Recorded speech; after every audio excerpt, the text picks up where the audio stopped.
Hi hello ಎಲ್ಲರಿಗೂ ನಮಸ್ಕಾರ. ಮಾಹಿತಿ ಬಿಂದು ಚಾನಲ್ಗೆ ನಿಮ್ಮೆಲ್ಲರಿಗೂ ಸ್ವಾಗತ. ITR ಫೈಲ್ ಯಾರಿಂದ ಮಾಡಿಸ್ತೀರಿ ಎನ್ನುವುದು ಮುಖ್ಯ. ಯಾರಿಂದಲೋ ಮಾಡಿಸಿದರೆ ಸಮಸ್ಯೆ ಗ್ಯಾರಂಟಿ. ವೃತ್ತಿಪರರಲ್ಲದವರು ನಿಮಗೆ ಹೆಚ್ಚಿನ ಮೊತ್ತದ ಮರುಪಾವತಿ ಮಾಡಿಸಲು ಕೆಲವೊಂದು ಮಾಹಿತಿಯನ್ನು ಆದಾಯ ತೆರಿಗೆ ಇಲಾಖೆಗೆ ಮಾಹಿತಿ ನೀಡದೆ ಮುಚ್ಚಿಡುವ ಸಾಧ್ಯತೆ ಇರುತ್ತದೆ. ಅದು ನಿಮಗೆ ಸಮಸ್ಯೆಯನ್ನು ತಂದೊಡ್ಡಲಿದೆ. ಇತ್ತೀಚಿನ ವರ್ಷಗಳಲ್ಲಿ ನೌಕರರು ITR ಫೈಲ್ ಮಾಡುವ ವೇಳೆ ನಕಲಿ ದೇಣಿಗೆ ರಸೀದಿಗಳನ್ನು ಲಗತ್ತಿಸುತ್ತಿರುವುದು, ನಕಲಿ ವೆಚ್ಚಗಳನ್ನು ಉಲ್ಲೇಖಿಸುತ್ತಿರುವುದು ಪತ್ತೆಯಾಗಿದೆ. ಕೇಂದ್ರೀಯ ನೇರ ತೆರಿಗೆಗಳ ಮಂಡಳಿ ಸೂಚನೆಗಳ ಪ್ರಕಾರ AI ಬಳಸಿಕೊಂಡು ಅನುಮಾನಾಸ್ಪದ ಆದಾಯ ಮತ್ತು ಮರುಪಾವತಿಯನ್ನು ಪತ್ತೆ ಮಾಡಲಾಗುತ್ತಿದೆ. ತನಿಖೆಯಲ್ಲಿ ನಿಮ್ಮ ITR ಫೈಲ್ ಸುಳ್ಳು ಮಾಹಿತಿಯಿಂದ ಕೂಡಿದೆ ಎಂದು ಗೊತ್ತಾದರೆ ಈ ವರ್ಷವೇ ಮರುಪಾವತಿ ವಾಪಸ್ ಪಡೆಯುವ ಸಾಧ್ಯತೆಯೂ ಇದೆ. ITR ಫೈಲ್ ಮಾಡುವುದು ನಿಜಕ್ಕೂ ಒಂಥರ ಕಿರಿಕ್. ಹಾಗಂತ ಮಾಡದೇ ಇರಲು ಸಾಧ್ಯವಿಲ್ಲ.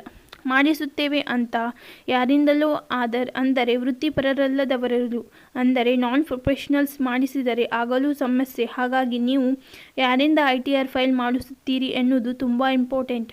ಗೊತ್ತಿರುವವರು ಅನ್ನುವ ಕಾರಣಕ್ಕೆ ಅಥವಾ ಕಡಿಮೆ ದುಡ್ಡಿಗೆ ಮಾಡುತ್ತಾರೆ ಎನ್ನುವ ಕಾರಣಕ್ಕೆ ವೃತ್ತಿಪರರಲ್ಲದವರಿಂದ ನಿಮ್ಮ ITR ಫೈಲ್ ಮಾಡಿಸಬೇಡಿ. ಇದರಿಂದ ನಿಮಗೆ ಸಮಸ್ಯೆ ಆಗೋದು ಗ್ಯಾರಂಟಿ.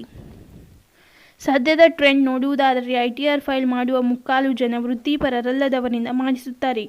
ಮೊದಲನೆಯದಾಗಿ, ವೃತ್ತಿಪರರಲ್ಲದವರು ನಿಮಗೆ ಕಡಿಮೆ ದುಡ್ಡಿಗೆ ITR ಫೈಲ್ ಮಾಡಿಕೊಡುವುದಾಗಿ ಹೇಳುತ್ತಾರೆ. ನಂತರ ನಿಮಗೆ ಹೆಚ್ಚಿನ ಹಣ ಮರುಪಾವತಿ ಆಗುವಂತೆ ಮಾಡುತ್ತೇವೆ ಎಂದು ಹೇಳುತ್ತಾರೆ. ಇಂಥವರನ್ನು ನಂಬಿದರೆ ಇವತ್ತಲ್ಲ ನಾಳೆ ಸಮಸ್ಯೆ ಆಗುವುದು ಖಚಿತ. ವೃತ್ತಿಪರರಲ್ಲದವರು ನಿಮಗೆ ಹೆಚ್ಚಿನ ಮೊತ್ತದ ಮರುಪಾವತಿ ಮಾಡಿಸಲು ಕೆಲವೊಂದು ಮಾಹಿತಿಯನ್ನು ಆದಾಯ ತೆರಿಗೆ ಇಲಾಖೆಗೆ ಮಾಹಿತಿ ನೀಡದೆ ಮುಚ್ಚಿಡುವ ಸಾಧ್ಯತೆ ಇರುತ್ತದೆ. ಇತ್ತೀಚಿನ ವರ್ಷಗಳಲ್ಲಿ ನೌಕರರು ITR ಫೈಲ್ ಮಾಡುವ ವೇಳೆ ನಕಲಿ ದೇಣಿಗೆ ರಸೀದಿಗಳನ್ನು ಲಗತ್ತಿಸುತ್ತಿರುವುದು, ನಕಲಿ ವೆಚ್ಚಗಳನ್ನು ಉಲ್ಲೇಖಿಸುತ್ತಿರುವುದು ಪತ್ತೆಯಾಗಿದೆ. ನಿಮ್ಮ ITR ಫೈಲ್ ವಿಷಯದಲ್ಲೂ ಹೀಗೆ ಆದರೆ ಸಮಸ್ಯೆ ಆಗುವುದು ನಿಮಗೆ ಹೊರತು ITR ಫೈಲ್ ಮಾಡಿದ ವ್ಯಕ್ತಿಗಲ್ಲ. ಇದನ್ನು ಚೆನ್ನಾಗಿ ಅರ್ಥ ಮಾಡಿಕೊಳ್ಳಬೇಕು. ಈ ವಿಚಾರವನ್ನು ಗಂಭೀರವಾಗಿ ಪರಿಗಣಿಸಿರುವುದು ಆದಾಯ ತೆರಿಗೆ ಇಲಾಖೆ ಇದೀಗ ಇಂತಹ ಬ್ಯಾಡ್ ಪ್ರಾಕ್ಟೀಸ್ಗೆ ಕಡಿವಾಣ ಹಾಕಲು ಮುಂದಾಗಿದೆ. ಮರುಪಾವತಿ ವಿಷಯದಲ್ಲಿ ಕಟ್ಟುನಿಟ್ಟಿನ ತನಿಖೆ ನಡೆಸಲು ತೀರ್ಮಾನಿಸಿದೆ. ಒಂದೇ ಏಜೆನ್ಸಿ ಮೂಲಕ ಸಾಮೂಹಿಕವಾಗಿ ITR ಸಲ್ಲಿಸುವ ಉದ್ಯೋಗಿಗಳ ವ್ಯವಹಾರದ ಬಗ್ಗೆಯೂ ನಿಗಾ ಇಡಲಿದೆ.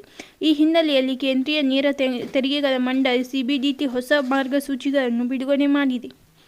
ಕೇಂದ್ರೀಯ ನೇರ ತೆರಿಗೆಗಳ ಮಂಡಳಿ ಸೂಚನೆಗಳ ಪ್ರಕಾರ AI ಬಳಸಿಕೊಂಡು ಅನುಮಾನಾಸ್ಪದ ಆದಾಯ ಮತ್ತು ಮರುಪಾವತಿಯನ್ನು ಪತ್ತೆ ಮಾಡಲಾಗುತ್ತದೆ. ಸದ್ಯಕ್ಕೆ ಕಳೆದ 9 ವರ್ಷಗಳಿಂದ ಆಗಿರುವ ITR ಫೈಲ್ಗಳನ್ನು ಪರಿಶೀಲನೆ ಮಾಡಲಾಗುತ್ತಿದೆ. ಒಂದು ವೇಳೆ ಈ ತನಿಖೆಯಲ್ಲಿ ನಿಮ್ಮ ITR ಫೈಲ್ ಸುಳ್ಳು ಮಾಹಿತಿಯಿಂದ ಕೂಡಿದೆ ಎಂದು ಗೊತ್ತಾದರೆ ಈ ವರ್ಷವೇ ಮರುಪಾವತಿಯನ್ನು ವಾಪಸ್ ಪಡೆಯುವ ಸಾಧ್ಯತೆಯೂ ಇದೆ. ತೆರಿಗೆದಾರರು ಮಾಡಿರುವ ರಿಟರ್ನ್ ಕ್ಲೇಮ್ ಸರಿಯಾಗಿಲ್ಲ ಎನ್ನುವುದು ಗೊತ್ತಾದರೆ 1 ಅಲ್ಲ 4 ವರ್ಷಗಳ ಮರುಪಾವತಿಯನ್ನು ವಾಪಸ್ ಪಡೆಯಬಹುದು ಎಂದು ತೆರಿಗೆ ತಜ್ಞರು ಹೇಳಿದ್ದಾರೆ. ಈ ಹಿನ್ನೆಲೆಯಲ್ಲಿ ನೀವು ಆದಾಯ ತೆರಿಗೆ ಇಲಾಖೆ ಪೋರ್ಟಲ್ಗೆ ಹೋಗಿ ನಿಮ್ಮ ID, PAN ನಂಬರ್ ಹಾಕಿ ಪಾಸ್ವರ್ಡ್ ಕೊಟ್ಟು ಲಾಗಿನ್ ಮಾಡಿ ನಿಮ್ಮ ಖಾತೆಯ ಮೇಲೆ ಕ್ಲಿಕ್ ಮಾಡಿ ಮರುಪಾವತಿ ಬೇಡಿಕೆ ಸ್ಥಿತಿಯನ್ನು ತೆರೆಯಿರಿ. ಅಲ್ಲಿ ಆದಾಯ ತೆರಿಗೆ ಮರುಪಾವತಿ ಆಯ್ಕೆ ಮಾಡಿ ನಂತರ ರಶೀದಿ ಸಂಖ್ಯೆಯ ಮೇಲೆ ಕ್ಲಿಕ್ ಮಾಡಿ. ಆಗ ಹೊಸ ಪುಟ ತೆರೆದುಕೊಳ್ಳುತ್ತದೆ. ಅಲ್ಲಿ ನಿಮ್ಮ ITR ಫೈಲ್ ಬಗ್ಗೆ ಎಲ್ಲ ಮಾಹಿತಿಗಳು ಸಿಗುತ್ತವೆ.